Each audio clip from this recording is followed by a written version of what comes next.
Students आगे बढ़ते हैं और ये फिगर से हम समझते हैं कि सॉलिड, लिक्विड और गैस में पार्टिकल्स का डिस्ट्रीब्यूशन कैसे होता है।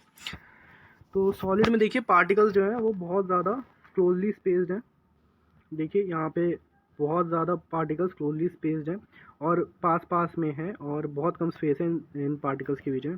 वेयर एज लिक्विड की बात करें तो लिक्विड में पार्टिकल्स के बीच में स्पेस है as compare to solid. Particles के बीच में ज़्यादा स्पेस है एज़ कम्पेयर टू सॉलिड, लेकिन ये भी पास पास में ही है, लेकिन सॉलिड के कंपैरिजन में ये दूर है। गैस की बात करें तो पार्टिकल्स के बीच में बहुत ज़्यादा स्पेस है और पार्टिकल्स रैंडम मोशन में रहते हैं गैसेस में। और इन गैसेस के केस में रेट ऑफ डिफ्यूजन भी बहुत ज़्यादा होता है और गैसेस के केस में पार्टिकल्स जो हैं वो बहुत हाई स्पीड से मूव करते हैं। आगे बढ़ते हैं। Can matter change its state? We all know from our observation that water can exist in 3 states of matter. पानी जो है वो तीनों स्टेट में एग्जिस्ट कर सकता है, सॉलिड, लिक्विड और गैस। सॉलिड के केस में आइस के रूप में एग्जिस्ट करता है। लिक्विड में जो कॉमन वाटर होता है वही होता है लिक्विड में। तो गैस में जब वाटर जो वाटर वेपर में कन्वर्ट हो जाता है तो उस केस में गैस स्टेट में रहता है water. What happens inside the matter during the change of state? What happens to the particles of matter during the change of state? How does this change of state takes place? We need answer to these questions, isn't it? जब matter जो है वो अपनी state change करता है तो क्या होता है मैटर के साथ, क्या होता है matter of particles of matter के साथ, कैसे वो अपनी स्टेट को चेंज कर लेता है। इन सब सवालों के जवाब आगे बढ़ते हैं, मिलते हैं। एक्टिविटी 1.12 देखते हैं। Take about 150 gram of ice in a beaker and suspend a laboratory thermometer so that its bulb is in contact with the ice has in figure 1.6। देखिए यहाँ पे एक आयरन स्टैंड लिया गया है और एक बीकर लिया गया है जिसमें हमने कुछ आइस रखी है 150 ग्राम अबाउट, ठीक है। उसमें अबाउट 150 ग्राम हमने आइस रख दी है और एक ग्लास स्टीयरर लिया है और एक थर्मोमीटर लिया है। तो थर्मोमीटर को हमने आइस से टच करा रखा है और एक बर्नर लगा रखा है जिससे हम आइस को मेल्ट कर रहे हैं। अब मेल्टिंग हो रही है इसकी और थोड़ी देर बाद देखिए पानी बन गया है आइस, थोड़ी देर बाद देखिए पानी बन गया आइस, ठीक है। तो सॉलिड से लिक्विड में कन्वर्जन हो गया आइस का, ठीक है। सॉलिड से लिक्विड में कन्वर्जन हो गया और हमने बर्नर तब भी लगा रखा है। अब हम लिक्विड से वेपर्स में चेंज करेंगे इसको, मतलब लिक्विड से गैसियस स्टेट में इसका कन्वर्जन कराएंगे। तो इसलिए ऐसे ही जो है वो पार्टिकल्स जो है मैटर के वो अपना स्टेट चेंज करते हैं इसी तरीके से। और एक टेम्परेचर एक मेजर रोल प्ले करता है स्टेट चेंज कराने में। आगे बढ़ते हैं। Start eating the beaker on a low flame. Beaker जो है उसको लो फ्लेम पर हीट करते रहिए। Note the temperature when the ice starts melting. Temperature को नोट करिए जब आइस जो है वो मेल्ट होना स्टार्ट हो जाए। Note the temperature when all the ice has converted into water. Temperature को नोट कर लीजिए जब सारी की सारी आइस जो है वो वाटर में कन्वर्ट हो जाए। इस ऑब्जर्वेशन को रिकॉर्ड कर लीजिए जब सॉलिड जो है वो लिक्विड स्टेट में कन्वर्ट हो गया था। Now put a glass rod in the beaker and heat while steering till the water starts boiling. अब एक थर्मामीटर लीजिए और उसको ग्लास बीकर में पुट कर दीजिए, डुबा दीजिए और वाटर को स्टीयर कीजिए जब तक वो बॉयल होना स्टार्ट ना हो जाए। और थर्मोमीटर की रीडिंग नाप लीजिए जब मोस्ट ऑफ द वाटर, मतलब आधे से ज़्यादा वाटर वेपर में कन्वर्ट हो जाए। उस थर्मोमीटर की रीडिंग को नोट कर लीजिए। Record your observation for the conversion of water in the liquid state to the gaseous state. इस ऑब्जर्वेशन को रिकॉर्ड कर लीजिए जब वाटर जो है वो लिक्विड स्टेट से गैसियस स्टेट में कन्वर्ट हो गया। इस ऑब्जर्वेशन को रिकॉर्ड कर लीजिए। On increasing the temperature of solid, the kinetic energy of the particle increases. Due to increasing kinetic energy, the particles start vibrating with greater speed. मैंने पहले ही बताया था कि जब टेम्परेचर इंक्रीज करते हैं तो काइनेटिक एनर्जी जो है वो पार्टिकल्स की वो बढ़ती है, जिसकी वजह से जो उनका वाइब्रेशन है, मतलब रैंडम मोशन जो है पार्टिकल्स का वो चेंज होता है, मतलब बढ़ता है उनका रैंडम मोशन और वो ज़्यादा तेज़ी से मूव कर पाते हैं, ठीक है। The energy supplied by heat overcome the force of attraction between the particle leave their fixed positions and start moving more freely.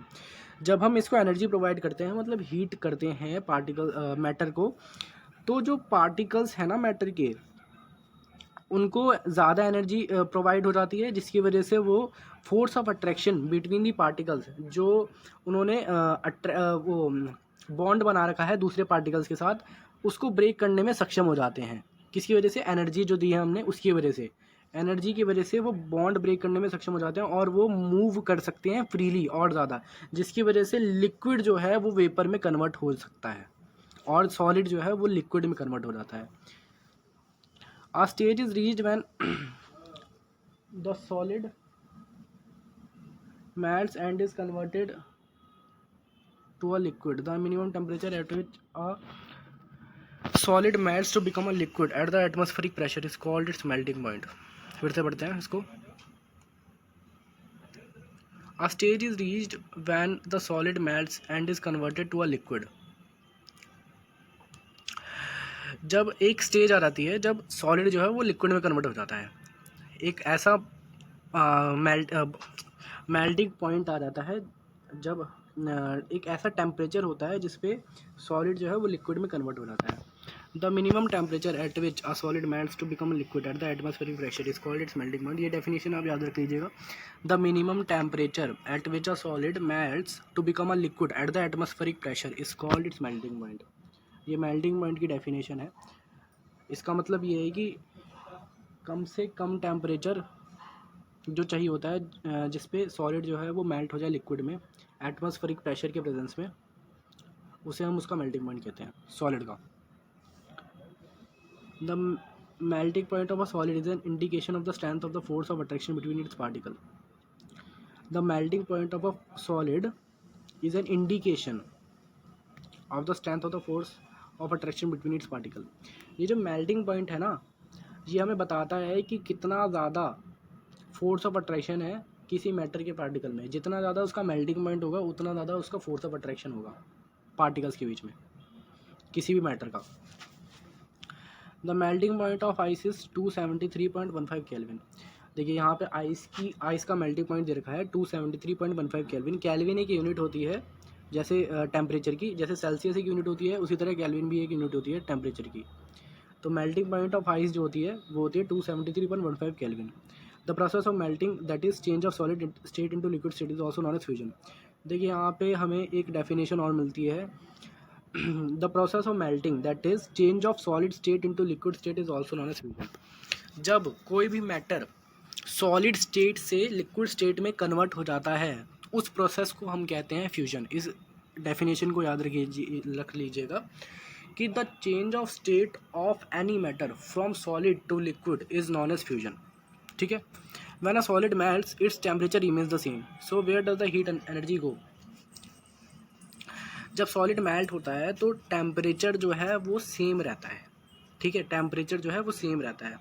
तो कहाँ पे जो हमने हीट एनर्जी सॉलिड को दी थी मेल्ट होने के लिए वो कहाँ गई, है ना, क्योंकि उसका टेम्परेचर तो सेम है, तो हीट एनर्जी जो है वो कहाँ गई। You must have observed during the experiment of melting that the temperature of the system does not change after the melting point is reached. You must have observed during the experiment of melting that the temperature of the system does not change after the melting point is reached till all the ice melts. This happens even though we continue to heat the beaker. That is, we continue to supply heat. This heat समझा देता हूँ पहले। हमने बहुत बार observe किया होगा कि during the experiment of melting, जब हम मेल्ट करते हैं किसी भी मैटर को, that the temperature of the system does not change. तो सिस्टम का जो टेम्परेचर है वो चेंज क्यों नहीं होता। जब हम मैटर को हीट कर रहे हैं, किसी भी सॉलिड मैटर को हम हीट कर रहे हैं, तो उसका टेम्परेचर जो है वो चेंज क्यों नहीं हो रहा, क्योंकि सारा जो हीट उसको हम प्रोवाइड कर रहे हैं वो मैटर जो है वो यूज़ कर रहा है सॉलिड स्टेट से कन्वर्ट होने में लिक्विड स्टेट के लिए, सॉलिड स्टेट से लिक्विड स्टेट में कन्वर्ट होने के लिए वो यूज़ कर रहा है उस एनर्जी को, इसलिए उसका जो टेम्परेचर है वो चेंज नहीं होता है। ठीक है, यहाँ पे यही बात बताई गई है। This heats get used up in changing the state by overcoming the forces of attraction between the particles.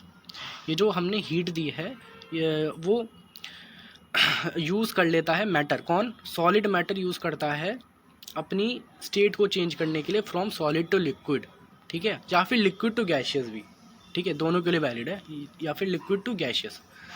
तो ये जो एनर्जी है वो force of attraction between the particles को तोड़ने में यूज़ होती है, ठीक है। as this heat energy is absorbed by ice without showing any rise in temperature, it is considered that it gets hidden into the contents of the beaker and is known as latent heat। देखिए यहाँ पे क्या हो रहा है कि latent heat का अब कॉन्सेप्ट आ गया है। latent heat क्या होती है? इसको वो हीट कह सकते हैं जो सिर्फ कन्वर्ट कर देती है स्टेट को। मैं बता देता हूँ, जैसे हमने आइस का एग्जांपल लिया, तो आइस जो है वो एक सॉलिड है। अब अगर हम उसको हीट करेंगे तो वो लिक्विड में कन्वर्ट हो जाएगी, तो उस जो टेम्परेचर पे वो लिक्विड में कन्वर्ट हुई है ना, उसको हम लेटेंट हीट कहेंगे। जितना हमने टेम्परेचर दिया है ना, उस टेम्परेचर को हम लेटेंट हीट कहेंगे, ठीक है। जितने जो कन्वर्जन के लिए जो हीट रिक्वायर होती है ना, state of conversion of state के लिए जो हीट रिक्वायर होती है, उसको हम कहेंगे लेटेंट हीट, ठीक है। The word latent heat means hidden. यहाँ पे हिडन का मतलब ये है कि ये हीट जो है वो हमें सिस्टम के टेम्परेचर में नहीं दिखाई दी जाएगी। मतलब सिस्टम का टेम्परेचर इससे राइज नहीं होगा, मतलब सिस्टम मतलब मैटर का टेम्परेचर इससे राइज नहीं होगा, ठीक है। ये लेटेंट हीट सिर्फ कन्वर्ट करेगी स्टेट को, ठीक है। इसलिए इसका मीनिंग है, इसलिए इसकी मीनिंग है hidden. The amount of heat energy that is required to change 1 kg of a solid into liquid at atmospheric pressure at its melting point is also known as the latent heat of fusion. यहाँ पे हमें एक definition मिल रही है कि the amount of heat energy that is required to change 1 kg of a solid into liquid at atmospheric pressure at its melting point is known as latent heat of fusion. देखिए यहाँ पे ये बात हो रही है कि जब भी कोई मैटर को अगर हम हीट कर रहे हैं और जब उसका मेल्टिंग पॉइंट रीच हो जाता है, मेल्टिंग पॉइंट जब उसका रीच हो जाता है, तो उस हीट को हमने मैटर यहाँ पे 1 kg लिया है, 1 kg लिया है, सॉलिड मैटर लिया है हमने 1 kg यहाँ पे, और जब हम उसको हीट कर रहे हैं और उसका मेल्टिंग पॉइंट रीच हो जाता है और वो लिक्विड में कन्वर्ट हो जाता है एट एटमॉस्फेरिक प्रेशर, उसको हम लेटेंट हीट ऑफ फ्यूजन कहते हैं। यहाँ पे यही डेफिनेशन दी है कि the amount of heat energy that is required to change 1 kg of solid into liquid at atmospheric pressure at its melting point is known as latent heat of fusion. इस definition को याद रख लीजिएगा, बहुत important है। So particles in water at 0 degree Celsius, 0 degree को हम 273 kelvin भी कहते हैं, कैल्विन में 273 होता है और सेल्सियस में 0 degree, have more energy as compare to particles in ice at the same temperature. तो पार्टिकल्स ऑफ वाटर के पास जो है वो ज़्यादा एनर्जी होती है, क्योंकि जो हम इसको हीट प्रोवाइड कर रहे हैं वो अपना टेम्परेचर राइज कर रहा है। वाटर जो है, वाटर के जो पार्टिकल्स हैं वो अपना टेम्परेचर राइज कर रहे हैं, लेकिन जो हम एनर्जी आइस को प्रोवाइड करेंगे वो अपना स्टेट चेंज करने में यूज़ करेगा उस एनर्जी को। इसलिए जो एनर्जी जो है पार्टिकल्स ऑफ वाटर के पास ज़्यादा होती है as compare to particles of ice के पास, ठीक है। When we supply heat energy to water particles starts moving faster, even faster, क्योंकि मैंने अभी बताया कि वाटर के पास ज़्यादा एनर्जी होती है, इसलिए वो ज़्यादा तेज़ी से मूव करेंगे, उसके पार्टिकल्स ज़्यादा तेज़ी से मूव करेंगे जब हम उसको हीट प्रोवाइड करेंगे, ठीक है। At a certain temperature a point is reached when the particles have enough energy to break free from the forces of attraction of each other. At this temperature the liquid starts changing into gas. The temperature at which a liquid starts boiling at the atmospheric pressure is known as boiling point, ठीक है। यहाँ पे एक हमें फिर से एक definition मिलती है बॉइलिंग पॉइंट की। The temperature at which a liquid starts boiling at the atmospheric pressure is known as its boiling point। देखिए यहाँ पे ये बात बता रहा है कि जब हम वाटर को हीट करेंगे और जब वो बॉयल हो जाएगा, और बॉयल होने के साथ साथ जब वाटर जो है वो वेपर्स में कन्वर्ट होने लगेंगे, उस पॉइंट को, उस टेम्परेचर को हम बॉइलिंग पॉइंट कहेंगे। उसका वाटर का बॉइलिंग पॉइंट उस टेम्परेचर को कहेंगे, ठीक है। तो जब हम टेम्परेचर ज़्यादा राइज़ कर देंगे तो वाटर बॉयल होना स्टार्ट हो जाएंगे, जिसकी वजह से वो जो है पार्टिकल्स जो हैं वो फोर्स ऑफ अट्रैक्शन को, दूसरे पार्टिकल्स के साथ जो उनका फोर्स ऑफ अट्रैक्शन है उसको ब्रेक कर पाएंगे ज़्यादा एनर्जी मिलने की वजह से, और एक ऐसा टेम्परेचर आ जाएगा जिस पे लिक्विड के जो पार्टिकल्स हैं वो ब्रेक करके वेपर्स में कन्वर्ट हो जाएंगे। लिक्विड के जो पार्टिकल्स हैं वो ब्रेक करके, किसको ब्रेक करके, फोर्स ऑफ अट्रैक्शन को ब्रेक करके, दूसरे पार्टिकल्स के साथ फोर्स ऑफ अट्रैक्शन को ब्रेक करके वो लिक्विड में वेपर्स में कन्वर्ट हो जाएंगे, और उस टेम्परेचर को हम उसका बॉइलिंग पॉइंट कहेंगे। ठीक है, किसका, वाटर का बॉइलिंग पॉइंट कहेंगे उस टेम्परेचर को। ठीक है, तो यहाँ पे दे रखी है definition, the temperature at which a liquid starts boiling at the atmospheric pressure is known as its boiling point. ठीक है, इसको याद रख लीजिएगा। Boiling is a bulk phenomena, boiling एक बल्क फेनोमेना है। ठीक है, particles from the bulk of the liquid gain energy to change into vapour state. Bulk में पार्टिकल्स जो हैं, बल्क में मतलब ज़्यादा क्वांटिटी में जो पार्टिकल्स हैं वो अपनी स्टेट को चेंज करके, मतलब एनर्जी को यूज़ करके अपनी स्टेट चेंज कर लेते हैं। ठीक है, बॉइलिंग एक बल्क फेनोमेना है जिसमें पार्टिकल्स जो हैं वो बल्क में एनर्जी को यूज़ करके अपनी स्टेट को चेंज कर लेते हैं। ठीक है,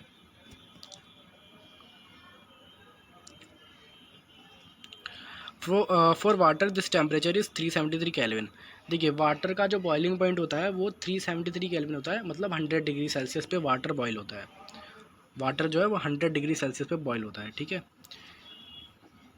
यहाँ पे अगर हमने 273 0 डिग्री सेल्सियस है और अगर हमने 100 डिग्री ऐड कर दिया तो 373 केल्विन बन जाएगा। ठीक है, केल्विन में 373 केल्विन और सेल्सियस में 100 डिग्री सेल्सियस पे वाटर बॉयल होता है। ठीक है, can you define the latent heat of vaporization, do it in the same way as we have defined the latent heat of fusion. अब आप इसी तरीके से लेटेंट हीट ऑफ वेपराइजेशन को भी डिफाइन कर सकते हैं, do it in the same way as we have defined latent heat of fusion. ठीक है, particles in steam, that is water vapor at 373 Kelvin have more energy than water at the same temperature।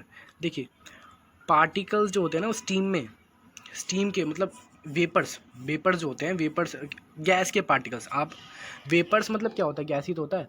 तो gas के जो particles होते हैं उनके पास ज़्यादा energy होती है एज़ कम्पेयर टू लिक्विड, क्योंकि लिक्विड के जो पार्टिकल्स हैं वो अगर एनर्जी लेंगे, हीट एनर्जी लेंगे, तो वो अपने स्टेट को कन्वर्ट करेंगे जिसमें एनर्जी यूज़ होगी और पार्टिकल्स के पास एनर्जी कम रहेगी। ठीक है, क्योंकि वो अपनी स्टेट को चेंज करने में एनर्जी लगाएंगे, इसलिए गैस वेपर्स के पार्टिकल्स के पास ज़्यादा एनर्जी है। ठीक है, वेपर्स के पार्टिकल्स के पास ज़्यादा एनर्जी है एज़ कम्पेयर टू लिक्विड के पार्टिकल्स का। जैसा हमने पहले देखा कि सॉलिड के पार्टिकल्स के पास कम एनर्जी है एज़ कम्पेयर टू लिक्विड के पार्टिकल्स के पास। ठीक है, आगे बढ़ते हैं। This is because particles in steam have absorbed extra energy in the form of latent heat of vaporization. मैंने अभी यही बताया, और इसी को हम लेटेंट हीट ऑफ वेपराइजेशन कहते हैं। जैसे हमने लेटेंट हीट ऑफ फ्यूजन पढ़ा था, ये भी वही है कि लेटेंट हीट ऑफ वेपराइजेशन इसी को कहते हैं। जब पार्टिकल्स जो हैं, लिक्विड के पार्टिकल्स जो हैं वो वेपर में कन्वर्ट हो जाते हैं तो उसको हम लेटेंट हीट ऑफ वेपराइजेशन कहते हैं, है ना। सॉलिड स्टेट से जब लिक्विड स्टेट में कन्वर्ट हो जाता है, देखिए यहाँ पे एक ट्रायंगल दे रखा है, ये देखिए, सॉलिड से जब लिक्विड में कन्वर्ट होगा तो उसको हम कहेंगे फ्यूजन, और लिक्विड से जब सॉलिड में कन्वर्ट होगा तो सॉलिडिफिकेशन। लिक्विड से गैस में कन्वर्ट होगा तो वेपराइजेशन, गैस से लिक्विड में कन्वर्ट होगा कंडेंसेशन, सॉलिड से गैस में सब्लिमेशन, गैस से सॉलिड में डिपोजिशन। तो ये याद रख लीजिएगा, ये ट्रायंगल बहुत इंपॉर्टेंट है।